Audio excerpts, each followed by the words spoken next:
할렐루야. 이 저녁에도 천국을 향해서 힘차게 달려가시길 바랍니다. 오늘은 우리가 요한계시록 39번째 시간으로 하나님의 큰 잔치라는 제목으로 같이 말씀을 나누도록 하겠습니다. 우리가 지난주에는 하나님의 말씀이라는 제목으로 같이 말씀을 나누었었어요. 하나님께서는 이 세상을 하나님의 말씀으로 창조하셨다 그랬습니다. 말씀으로 창조하셨고 말씀으로 통치하시고 말씀으로 다스리시며 하나님의 말씀을 불순종하여 영적으로 죽었던 사람을 어떻게 살려내셨어요? 말씀이 육신이 되어 이 땅에 오신 예수 그리스도께서 살려내셨어요. 우리가 그분을 믿는 것도 어떻게 믿습니까? 하나님의 말씀을 귀로 듣고 그것을 믿게 되어진다 그랬어요. 그리고 그렇게 하나님의 말씀을 귀로 듣고 믿게 되어진 그 사람들을 하나님께서 이 땅에서 어떻게 양육하신다 그랬어요?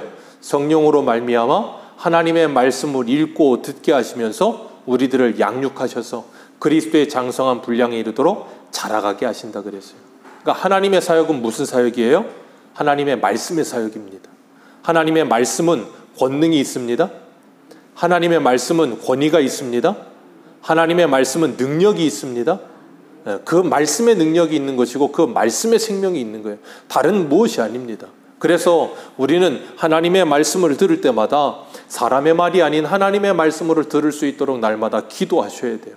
전하는 저도 듣는 여러분들도 모두가 다 하나님의 말씀을 통해 살아나는 줄 믿으시길 바랍니다. 그래서 그 말씀이 우리들에게 경험되고 체휼되고 육화되기 위해 우리가 인생을 살고 있는 거예요. 하나님의 말씀을 경험하게 하시려고. 그래서 요한복음 17장 3절에는 하나님과 그 보내신 자 아들을 아는 것이 영생이다 그랬어요. 어떻게 합니까? 우리가 말씀을 읽고 듣고 하는 가운데 믿지만 그 말씀이 더 확실하게 믿어지는 건 내가 경험할 때 더 확실하게 믿어지거든요. 그래서 기독교를 체험의 종교라고도 불러요. 우리가 창세기 지금 계속해서 했고 이제 거의 끝날 때가 다 왔는데 그 마지막쯤 가서 하나님께서 요셉을 통하여서 아브라함에게 언약하신 그 말씀이 이루어지는 일에 요셉을 통로로 사용하시잖아요. 근데 요셉을 통로로 사용하시기 위해서 어떻게 사용하세요? 자기의 10명의 형들이 요셉을 미워하게 만들고 죽이려고 하게 만들고 애굽에 팔아버리고 그리고 보디발의 아내는 일 잘하고 있는 요셉을 꼬드기도 안 되니까 모함해서 감옥에 집어넣어버리고. 그런데 시편 105편에서는 그걸 뭐라고 표현했어요? 하나님께서 그 하나님의 말씀이 응할 때까지 요셉을 하나님의 말씀으로 단련하셨다 그랬어요. 그러니까 하나님의 말씀은 우리가 귀로 듣고 이 마음으로 듣고 그리고 우리의 삶으로도 듣는 거예요. 우리의 삶으로 하나님의 말씀이 훈련되고 있는 겁니다. 그래서 예전에 어떤 안용 목사님이 그런 표현을 쓰셨어요. 이 세상은 우리의 천국을 훈련하는 훈련장이다. 그 말은 뭐냐면 하나님의 말씀을 훈련하는 훈련장이다 그 말이에요. 하나님께서 이 땅에 우리를 존재하게 하시면서 하나님의 말씀으로 우리를 훈련하시는 훈련장이라는 거예요. 그러니까 여러분들을 만나는 모든 사람들은 그냥 사람 대 사람으로 대하는 것이 아니라 하나님이 그 사람을 통해서 나를 하나님의 사람으로 만드시는 하나님의 도구로 쓰임받고 있다는 걸 늘 기억하시길 바랍니다. 그럴 때 우리는 사람을 미워하거나 사람과 싸우지 않아요. 그들은 하나님의 도구로 사용되고 있는 거라고 믿어요. 그러니까 그들을 통해서 누가 훈련돼야 돼요? 내가 훈련돼야 되는 거예요. 그들을 통해서 내가 훈련되지 않고 그들과 사람 대 사람으로 자꾸 싸움만 하면 싸움하면서 기분 상하고 시간 보내고 하면서 뭐예요? 세월을 허비하는 거예요. 그래서 에베소서에는 뭐라 그래요? 세월을 낭비하지 말라 그러잖아요. 때가 악하니라. 우리가 그런 것들에 대해서 분명히 알고 우리가 싸워야 할 대상이 누군지 분명히 알아야 성도가 신앙생활을 하는 데 있어서 시간 낭비하지 않아요. 안 그러면 시간을 너무 많이 허비합니다. 그렇기 때문에 하나님은 우리들을 하나님의 말씀으로 훈련하시고 그 말씀으로 훈련된 우리들은 하나님의 말씀으로 말미암아 풍요로움을 누리게 되어지는 거예요. 그리고 그 말씀으로 말미암아 내가 죽고 예수로 다시 살아난 사람들은 우리 지난주에도 읽었던 것처럼 그 예수 그리스도를 뭐라고 부른다 그랬어요? 우리 19장 16절 같이 한번 읽습니다. 19장 16절입니다. 시작.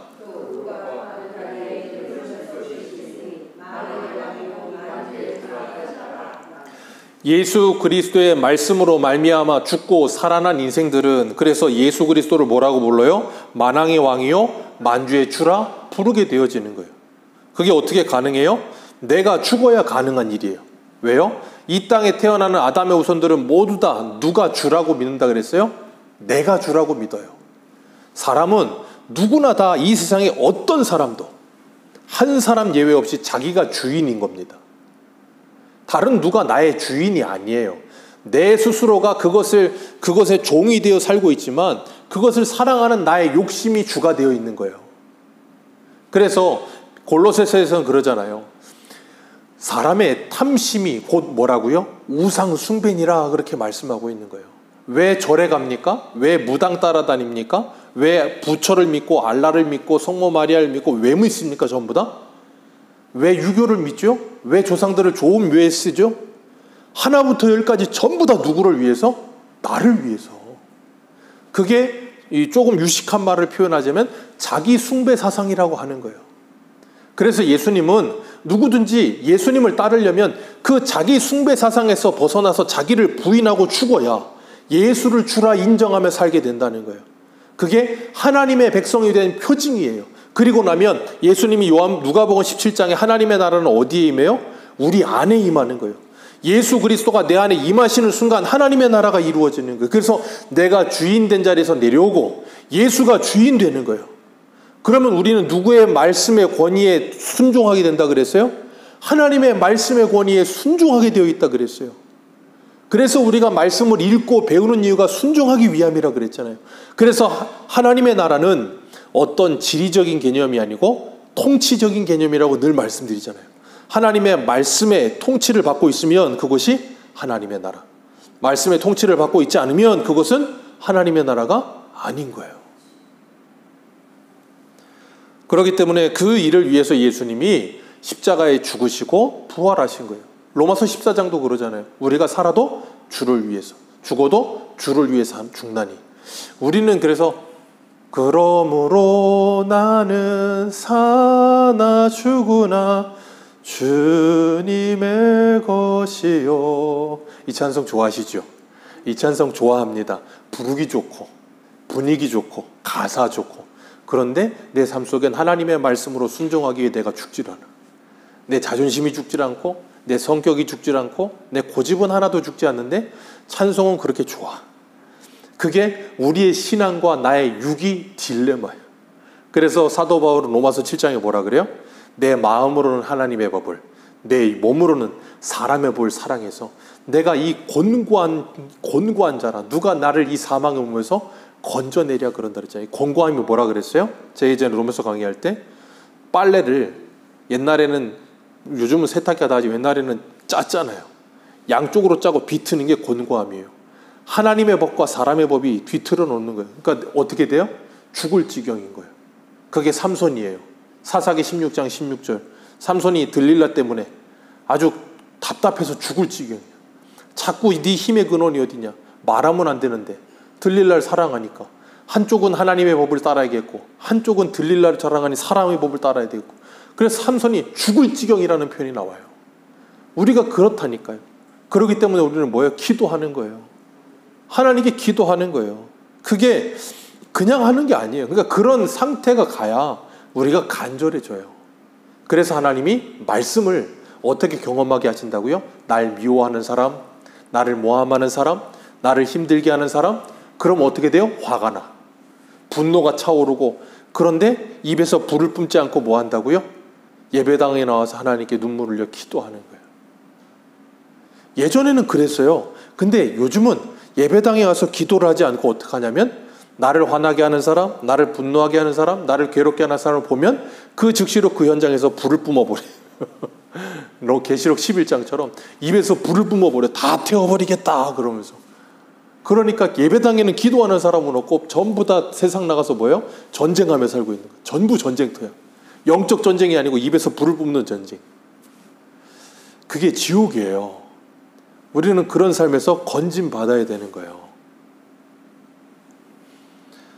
그렇기 때문에 우리는 그런 삶에서 뭐 하게 돼 있냐면 하나님의 나라로 자꾸 돌아오고 싶은 마음이 생겨나게 되는 거예요. 입에서 불을 뿜다가도, 뿜을 때는 막 사이다 먹은 것처럼 고구마가 내려가는 것 같은데 뿜고 나면 후회하잖아요.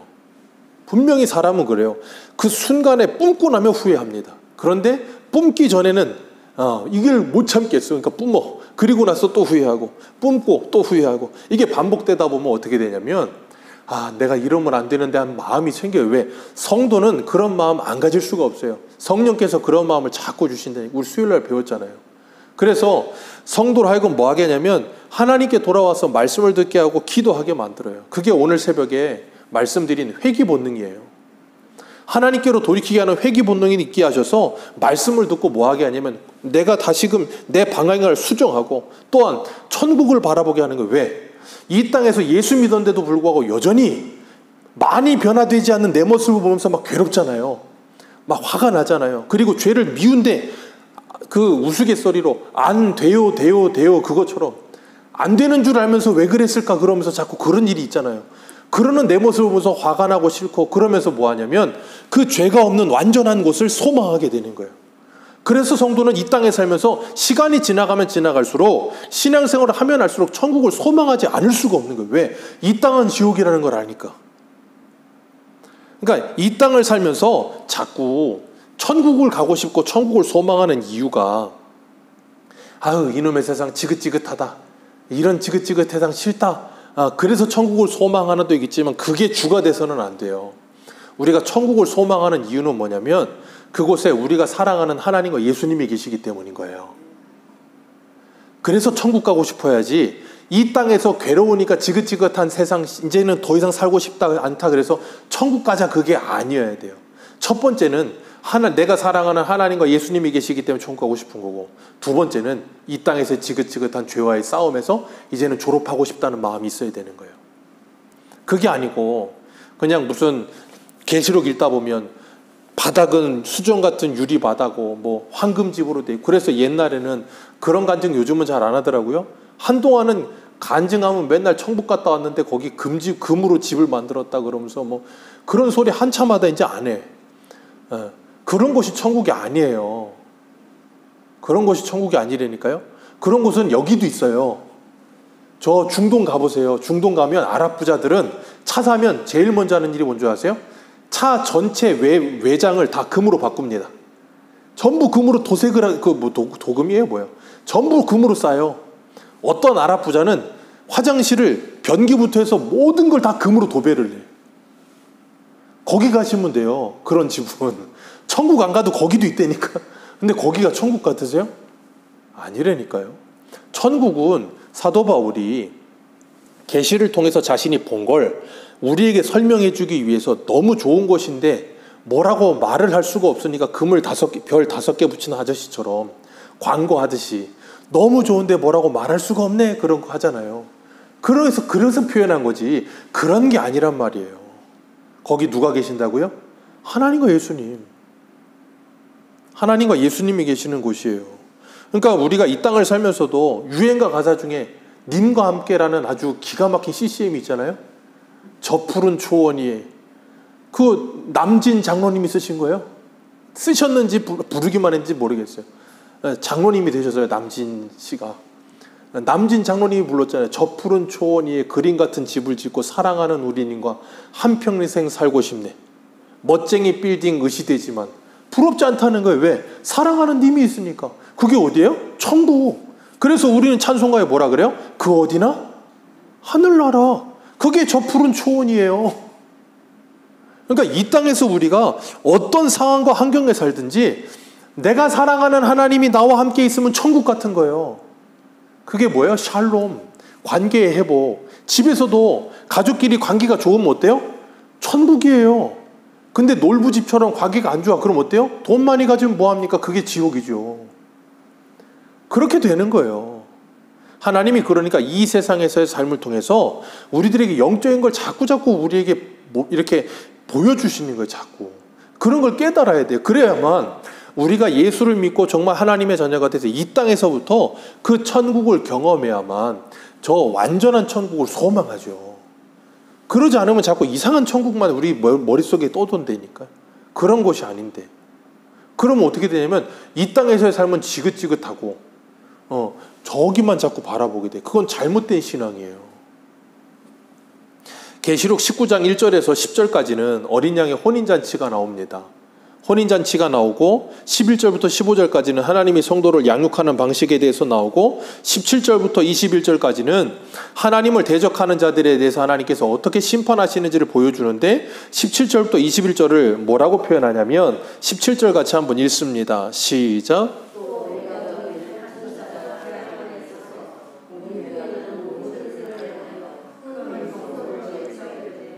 와서 하나님의 큰 잔치에 모여라 그랬어요. 하나님의 뭔 잔치요? 큰 잔치에 모여라. 계시록 19장은 잔치가 두 번 나옵니다. 어린 양의 혼인잔치, 그리고 뒤에 하나님의 큰 잔치. 이게 뭘 보여주고 있는 거냐면 우리가 주일 오전에 마태복음 22장 했잖아요. 천국은 마치 왕이 그 아들을 위하여 베푼 혼인잔치와 같으니, 그 비유 우리 말씀 나눴잖아요. 그게 오늘 이 본문에 딱 19장에 그냥 그대로 오버랩 되는 본문이에요. 왕이 신하들을 보내서 초대합니다. 그랬더니 뭐 했어요? 처음 초대받은 사람들이 우리는 바빠서 못 간다. 밭에 가야 되고 사업하러 가야 돼서 나는 못 간다. 혼인잔치 안 와요. 그리고 다른 사람들은 뭐라 그래요? 그 초청한 종들을 죽입니다. 그랬더니 왕이 화가 나서 그들을 다 심판해버리고 불살라버리고 혼인잔치는 베풀어줬는데 좌석에 비어있다. 종들한테 다시 보내서 내거리 가서 누구든지 악인이든 의인이든 다 불러와라. 다 왔습니다. 가득히 채워졌습니다. 근데 거기 누가 있어요? 예복을 입지 않은 한 사람. 그거 어떻게 됩니까? 그 왕이 명해서 그를 잡아다가 밖에 던져 어두운 곳에서 이를 갈며 있게 해라 그랬잖아요. 그게 바로 오늘 17절에서 21절이에요. 한쪽에서는 어린 양의 혼인잔치가 벌어지고 한쪽에서는 하나님의 큰 잔치가 벌어져. 근데 잔치는 잔치인데 이게 전혀 우리가 생각하는 잔치와는 전혀 다른 잔치. 어떤 잔치요? 하나님의 심판의 잔치. 그래서 17절을 보면 한 천사가 태양 안에 서서 공중에 나는 모든 새를 향해 큰 음성으로 외칩니다. 그들이 뭐라 그러면 큰 잔치에 참여해라. 그 잔치의 양식이 뭐예요? 18절에 왕과 장군과 장사들, 그리고 그걸 탄 자들, 그리고 자유인이나 종들이나 작은 자나 큰 자, 모든 자에 뭘 먹어라? 살을 먹어라. 이게 하나님의 큰 잔치래요. 너무 좀 무섭죠? 살을 뜯어 먹어라. 이게 하나님의 큰 잔치래요. 이 왕, 장군, 장사들, 이 사람들이 누구냐면 계시록 6장 한번 가봅니다. 계시록 6장 15절.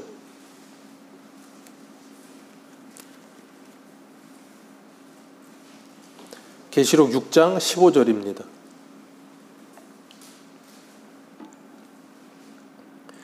6장 15절에서 17절까지 읽습니다. 시작. 땅의 임금들과 왕족들과 장군들과 부자들과 강한 자들과 모든 종과 자유인이 굴과 산들의 바위 틈에 숨어 산들과 바위에게 말하되 우리 위에 떨어져 보좌에 앉으신 이의 얼굴에서와 그 어린 양의 진노에서 우리를 가리라. 그들이 진노의 큰 날이 이르렀으니 누가 등이 서리요 하더라. 아멘. 이 사람들이 바로 하나님의 큰 잔치의 먹이들. 이렇게 표현하니까 굉장히 좀 어감이 좀 그렇죠. 먹이들. 그러니까 이게 이 에스겔 39장에 가면 38장, 39장에 36장부터 해서 쭉 이어지는 스토리인데 38장, 39장에 가면 곡과 마곡이 나와요. 마곡은 곡의 가장 이 중심부고 곡이 나오는데 그 곡이 누구냐면 하나님께 불순종한 이스라엘을 심판하는 도구로 쓰임받는 자들이 곡이에요. 근데 그 곡들이 하나님의 심판을 받게 되어 다 죽게 됩니다. 그때 나오는 이야기가 이 이야기예요. 우리 에스겔 39장 한 번만 가봅니다. 에스겔 39장. 계시록은 거의 대부분이 구약 성경을 인용한 거거든요. 에스겔 39장.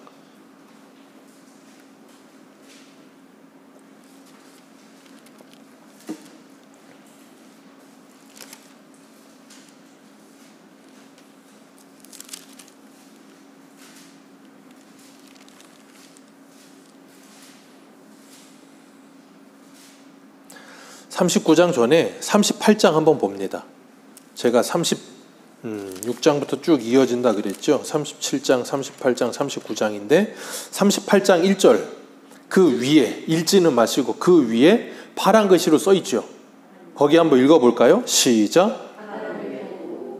예, 하나님의 도구 곡이라 그랬어요. 그리고 17절 보세요. 17절 위에 파란 글씨로 뭐라고 써 있어요? 곡의 심판.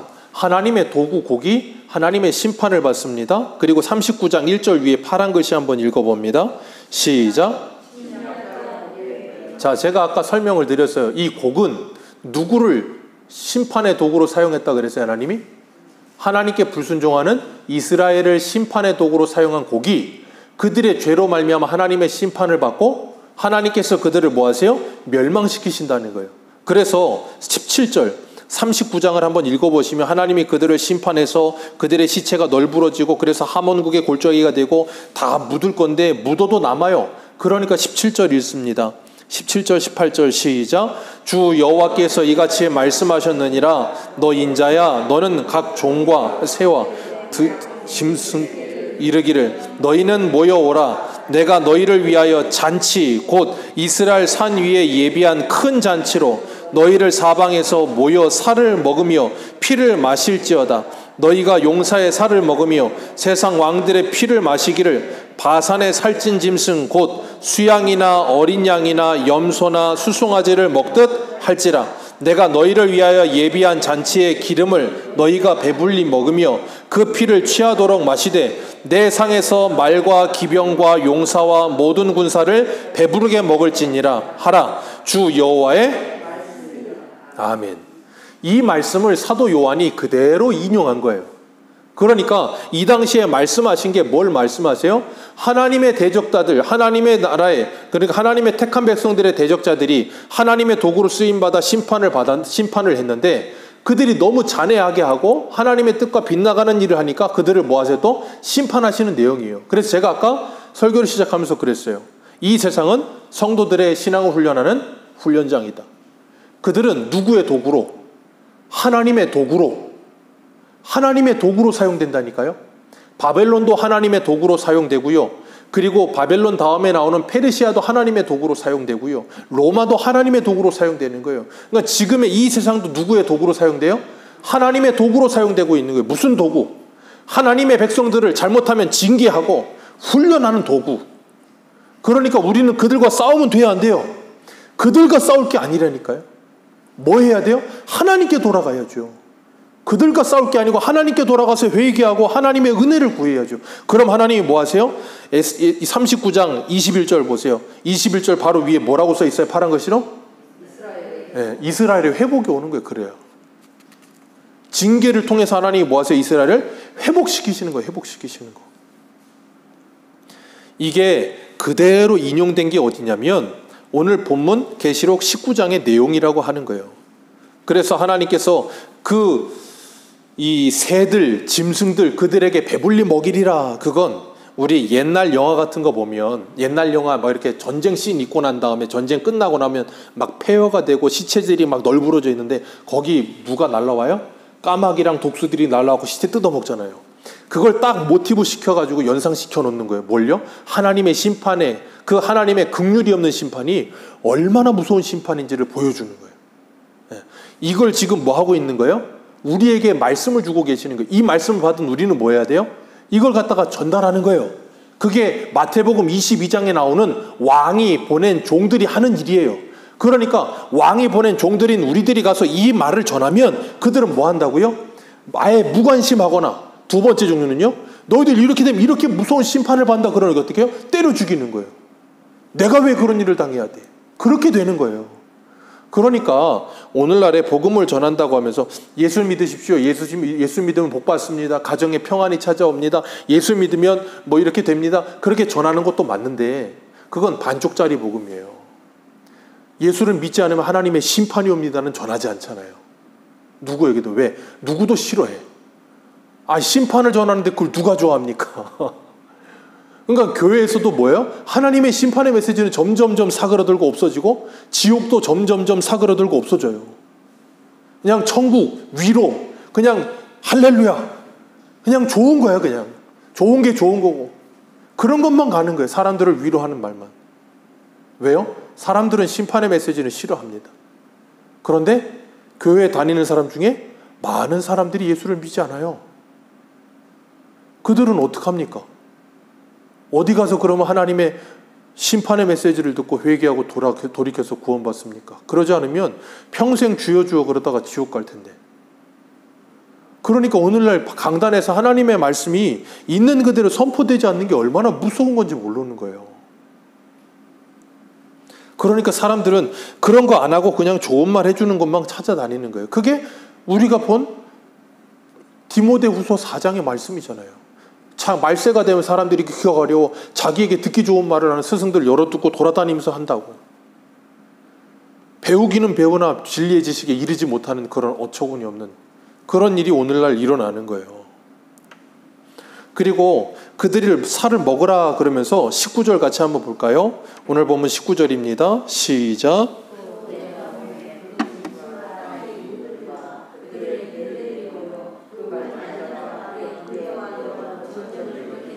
아멘. 여기 보면 짐승과 땅의 임금들과 그들의 군대들이 모여서 누구와 전쟁을 일으켜요? 그 말탄 자와 그의 군대. 11절에 나오죠. 백마를 탄 자와 그리고 14절에 나오는 그 하늘의 군대. 그들과 뭘 일으켜요? 싸움을 일으킨다는 거예요. 싸움을 일으키는데 20절 짐승이 잡히고 그 앞에 표적을 행하던 거짓 선지자도 함께 잡혔으니 이는 짐승의 표를 받고 그의 우상이 경배하던 자들을 표적으로 미혹하던 자라. 이 둘이 산채로 유황 불못에 던져졌다. 그리고 그들을 따르던 나머지 자들은 말탄 자의 입에서 나오는 뭐였어요? 말탄 자의 입에서 나오는 검. 15절에 나오지요. 그 입에서 나오는 예리한 검. 그게 뭐였어요? 하나님의 말씀. 그 말씀으로 말미암아 죽음의 모든 새들이 그 대사를 배불리 먹더라. 그러니까 이게 그대로 그냥 어떤 새들이 정말로 와서 배불리 먹 그런 문제가 아니 영적인 문제라고요. 그래서 이 땅에는 이런 일들이 계속해서 일어나는 거예요. 뭐 하는 거예요? 말탄자와 말탄자의 군대들과 대적하는 이들이. 그게 아마겟돈 전쟁이라 그랬잖아요. 기억 나시죠? 안 나셔도 괜찮습니다. 또 하면 돼요. 그렇게 하나님의 백성 예수 그리스도와 예수 그리스도를 믿는 하나님의 백성들과 이 세상은 용과 바다에서 나오는 짐승과 땅에서 나오는 짐승과 거짓 선지자들이 합세해서 뭐예요? 이 어린 양 예수 그리스도와 그리고 어린 양을 예수 그리스도 대적 계속 싸운다 그랬잖아요. 이 땅에서. 그 싸움이 있는 거예요. 그 싸움은 언제까지 있냐면 주님이 재림하시는 그 날까지 있는 거예요. 그리고 주님이 재림하실 때는 그 싸움은 더 이상 없습니다. 왜냐하면 재림 때에는 심판의 주로 오시는 거예요. 그러면 그래서 제가 계시록 6장 읽어드렸잖아요. 왕과 장군들이 전부 다 뭐예요? 산과 산 사이에 숨어 큰 바위야 우리 위에 좀 가려주라. 저 진노의 심판 앞에 누가 서겠느냐 그럼 두려워 떤다 그랬잖아요. 그게 재림의 날이지 재림한 날에 뭐 주님이 오셔서 뭐 싸워서 승리하고 그런 일 없어요. 그건 언제 있는 일이에요? 지금. 말탄 자와 언제 싸웠어요? 십자가에서. 창세기 3장 15절 같이 읽습니다. 창세기 3장 15절.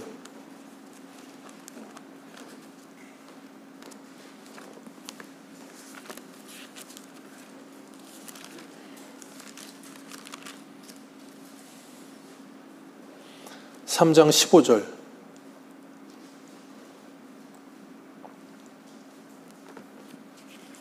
창세기 3장 15절 우리 같이 읽겠습니다. 시작.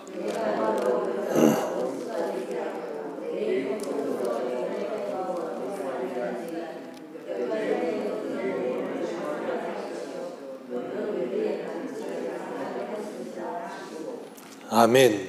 이게 뭐예요? 예수 그리스도와 사단의 싸움이잖아요. 예수 그리스도가 사단에 뭘 밟았다고요? 머리를 밟았다니까요. 머리를 밟아서 어떻게 됐다 그랬어요? 이제 그러기 상태라 그랬잖아요. 더 이상 힘을 쓸 수 없는 상태. 그 상태로 머리를 밟아놓고 이제 누구와 싸워요? 우리와 싸우는 거예요. 왜 우리랑 싸울까요? 사단은 이제 예수님께 져서 머리를 밟혔기 때문에 더 이상 뭘 못 써요? 힘을 못 써요. 그런 상태로 우리들한테 그 사단과 싸우라고 하신다니까요. 왜 싸우라 그러실까요?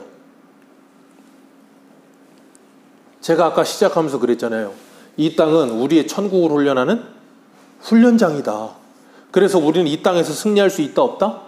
있다. 마치 동물의 왕국을 보면 맹수들이 먹이를 잡아가지고 아예 죽여서 올 때도 있지만 반쯤 죽여서 가지고 와요. 그래놓고 흐물흐물대는 먹이를 자기 새끼들에게 풀어줍니다. 그럼 새끼들은 그걸 가지고 뭐예요? 달려가서 물고 뜯고 막 해요. 그러다가 이게 뭐 더 많이 도망가면 어미가 가서 다시 물고 오고. 그래서 뭐 하냐면 새끼들에게 사냥을 가르치는 거예요. 그런 것처럼 이 땅에 예수님이 오셔서 십자가에서 그 대적의 원수를 머리를 밟아버려서 완전히 흐물흐물 되는 걸 우리에게 던져주시고 뭐 하냐면 싸워라 그러신 거예요. 그러니까 우리는 우리의 주인 대신, 우리 어미라는 표현 좀 그렇고, 우리의 주인 대신 예수 그리스도의 말씀을 따라서 싸우기만 하면 되는 거예요. 그럼 어떻게 된다고요? 이기게 하신다니까. 그게 계시록에 나오는 소아시아 7교회에게 주신 말씀이에요. 성령의 교회들에게 하시는 말씀을 들을지어다 이기는 자들에게는 내가 이걸 주겠다 해놓고서 다 조건을 만들어 놓고 우리에게 그냥 순종만 하라는 거예요. 그게 마치 이스라엘 백성들이 가나안 땅에 들어가서 가나안 정복 전쟁과 똑같은 거예요. 순종하면 이기는 땅이라는 걸 가르쳐 주는 거예요. 그러니까 우리에게 남은 싸움은 뭐냐면 우리의 주인에게 순종만 하면 되는 거예요. 다른 게 아니라. 그 싸움하는 거예요. 누구와 싸워요? 내 안에 나와. 내가 죽어야 주인에게 순종이 되죠. 다른 누구와 싸우는 게 아니에요. 그래서 세상 사람들도 그러잖아요. 이 세상에서 가장 강한 적은 나라고. 자기를 이기는 사람이 진짜 이기는 사람. 그렇게 말을 하잖아요. 아니 세상 사람들도 그 정도는 알아요. 근데 우리가 그걸 모르면 어떡합니까? 그러니까 이 전쟁을 하나님께서 우리에게 허락해 주신 거예요. 그리고 우리로 하여금 그 흐물흐물대는 마귀도 못 이기는 우리의 모습을 보면서 뭐예요? 우리 주인에게 자꾸 더 붙들리게 하는 거예요. 하나님 나를 도와주세요. 나를 도와주세요. 우리 수요일날 그거 했잖아요. 그렇기 때문에 여기 보면 어디를 보시냐면 이 20절 말씀 20절 같이 한번 읽습니다. 시작.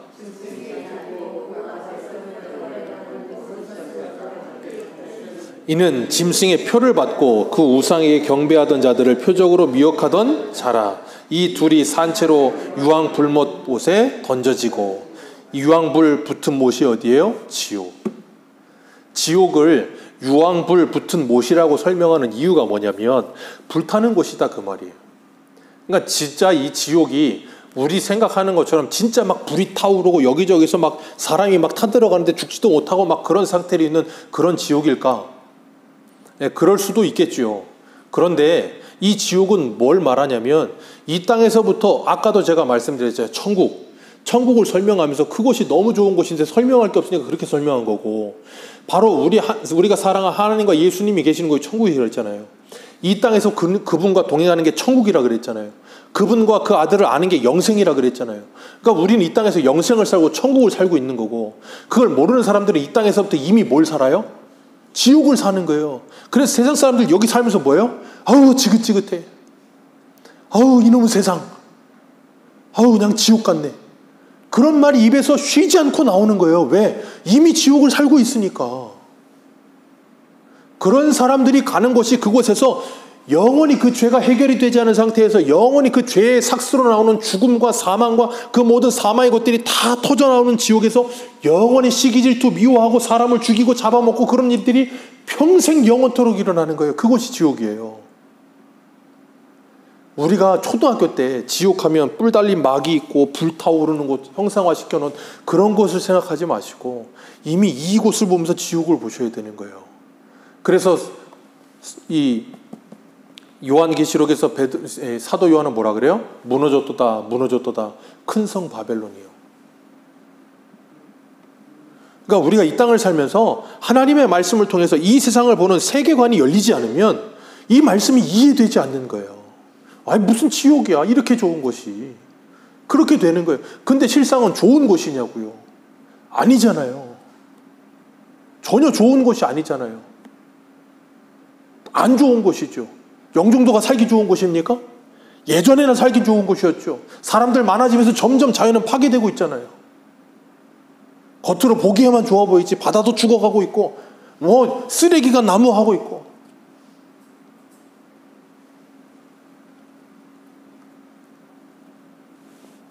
그런 곳에서 짐승의 표를 받지 아니한 성령의 인침을 받은 하나님의 백성들은 이 세상의 사람들과는 다른 삶을 사는 거예요. 제가 그래서 이 표에 대해서 이야기하면서 말씀드렸죠. 표는 여기나 여기다 받는 게 아니라 그랬어요. 그런다고 하면 그 어린 양의 이름과 아버지의 이름이 여기 써 있어야 된다 그랬잖아요, 우리에게. 그러니까 자꾸 그런 말도 안 되는 뭐 베리칩이니 뭐니 그런 말하는 사람들의 말은 1도 귀 기울일 필요가 없어요.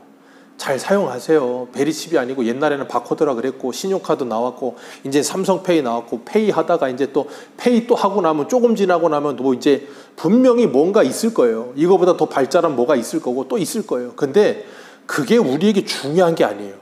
그걸 하나 뭘 쓰고 쓰지 않는 게 중요한 게 아니고 이건 뭘 이야기하냐면 그 사람의 머릿속에 사상을 말하는 거예요.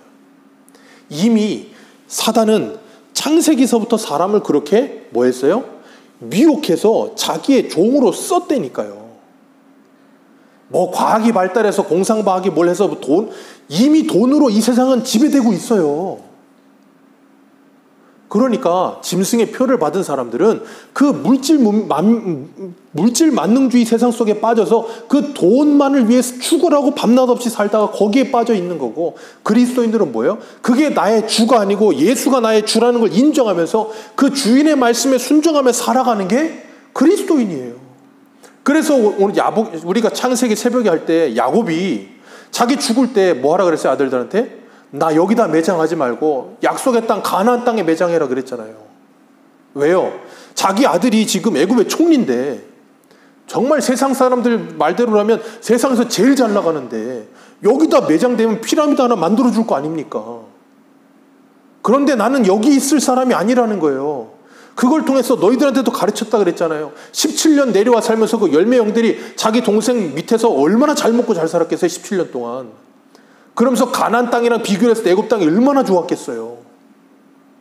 그렇게 430년을 살고 나니까 이스라엘 백성들이 나가고 싶겠습니까? 안 나가고 싶죠. 그러니까 하나님의 약속의 때 하나님이 어떻게 하세요?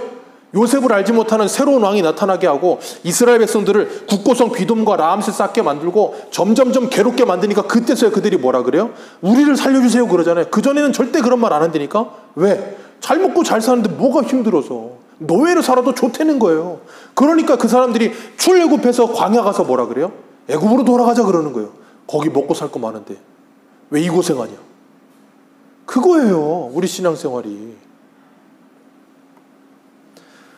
그러니까 우리가 돌아가야 할 곳은 애굽이 아니고 우리가 돌아야 할 것은 약속의 땅이라니까. 그걸 말씀을 통해서 우리는 자꾸 되새기는 거예요. 그러니까 일주일을 정신없이 살다가도 하나님께서 우리들에게 이 예배 시간을 주셔서 세상의 삶을 잠깐 단절하고 세상 사람들의 말에 귀 기울이던 귀를 잠깐 단절하고 분주한 마음을 단절하고 하나님께 나와서 하나님의 말씀을 들으면서 하나님의 말씀에 귀를 다시금 청소하고 내 마음과 생각과 인생의 방향을 재설정하고 우리가 돌아가야 할 곳은 저쪽이구나 하는 걸 알고 뭐예요? 인생의 방향키를 돌리는 거예요. 그게 예배예요.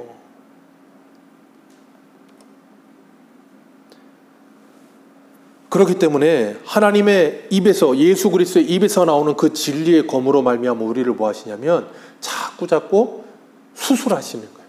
우리 안에 있는 죄와 더러운 것들을 다 잘라내시는 거예요. 그래서 히브리서 4장 12절 하나님의 말씀은 살았고 운동력이 있어 좌우의 날선 어떤 검보다도 예리하여 우리의 혼과 영과 골수를 찔러 쪼개기까지 하며 또 마음과 생각을 판단하시나니 지으신 것이 하나도 그 앞에는 나타나지 않음이 없고 우리의 결산을 받으실 이의 눈앞에 만물이 벌거벗은 것 같이 드러나느니라. 아멘. 그래서 우리가 예배를 드릴 때마다 벌거벗은 자 같이 드러나는 거예요. 뭐가? 우리의 죄가. 그러니까 뭐예요? 회개하는 거예요. 그게 뭐라 그랬어요? 계시록 19장 8절 같이 읽습니다. 계시록 19장 8절 시작. 이 세마포 옷은 성도들의 옳은 행실이로다 하더라. 아멘. 이게 뭐라 그랬어요? 예복이라 그랬잖아요. 마태복음 22장에서. 그 예복 누구라 그랬어요? 예수 그리스도로 옷 입는 거. 예수 그리스도 내가 옷 입고 그 다음 또 하나 뭐라 그랬어요? 우리 옛사람을 벗어버리고 새 사람을 잡고 덧입는 거. 그건 뭐라 그랬어요? 성화. 그게 성도들에게 일어나는 거예요. 어떻게 해요? 하나님의 말씀으로 말미암아 우리를 벌거벗은 자같이 드러내셔서 마치 라오디게아 교회처럼 난약을 사서 발라서 너를 제대로 봐라. 그래서 우리가 바로 보고 나면 자꾸 우리 옛사람을 벗어버리고 새 옷을 입는 일이 일어나는 거예요. 그러면서 뭐예요? 우리 남편 오실 날을 준비하는 거잖아요. 그게 이 땅에서 우리가 하는 일이에요. 그 일을 하도록 하나님이 왕과 장군과 장사들과 말탄자들과 자유인과 종들과 그리고 짐승의 표를 가지고 유혹하고 미혹하고 그런 자들이 계속 있게 해서 성도들락은 뭐하게 만들어요? 힘들고 어렵고 고난을 받고 그러면서 하나님의 말씀에 더욱더 붙들리게 만들고 하나님의 나라를 더욱더 소망하면서 아멘 주 예수여 오시옵소서. 그 신앙으로 우리를 다듬어 가시고 이끌어 가시는 거예요. 그렇기 때문에 우리 이 땅을 살면서 그런 사람들과 싸울 일이 아니라 뭐 해야 된다고요? 내 안에 있는 나와 싸우셔야 되는 거예요. 그거 안 하고 자꾸 사람들하고 싸우려고 드니까 기독교가 이렇게 욕을 먹는 거 아닙니까? 누구와 싸워야 되는지 모르는 거예요, 도대체가.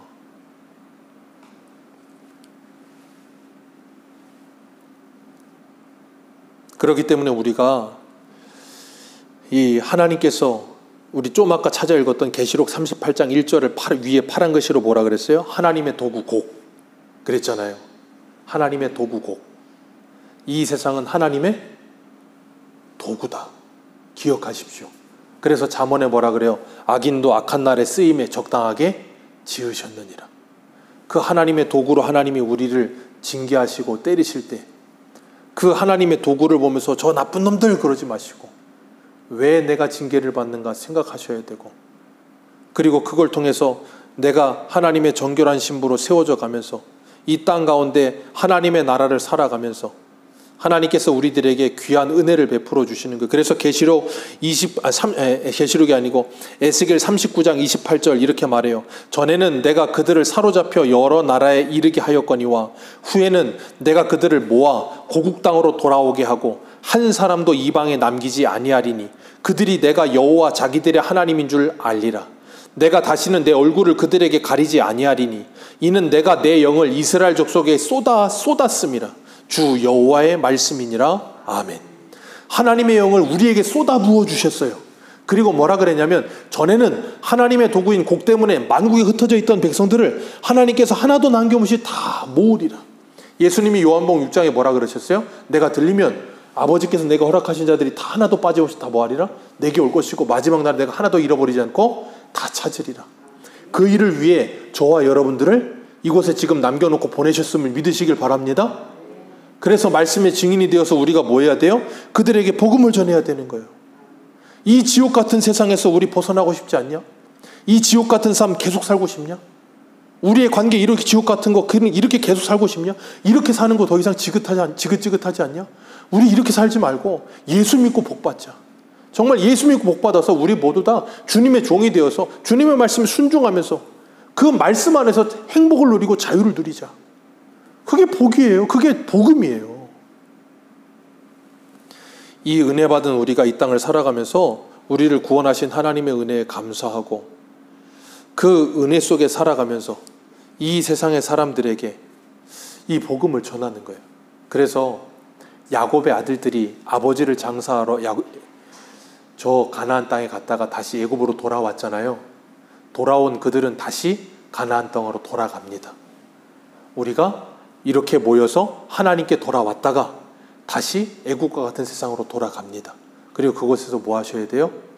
야, 나는 여기서 영원히 살지 않고 돌아가야 할 곳이 있구나 하는 걸 아시고 그곳을 바라보면서 이 땅이 전부인 줄 알고 있는 사람들에게 돌아가야 할 곳이 있음을 알려주는 복된 하나님의 사람들로 살아가시기를 주님의 이름으로 축복합니다. 기도하겠습니다.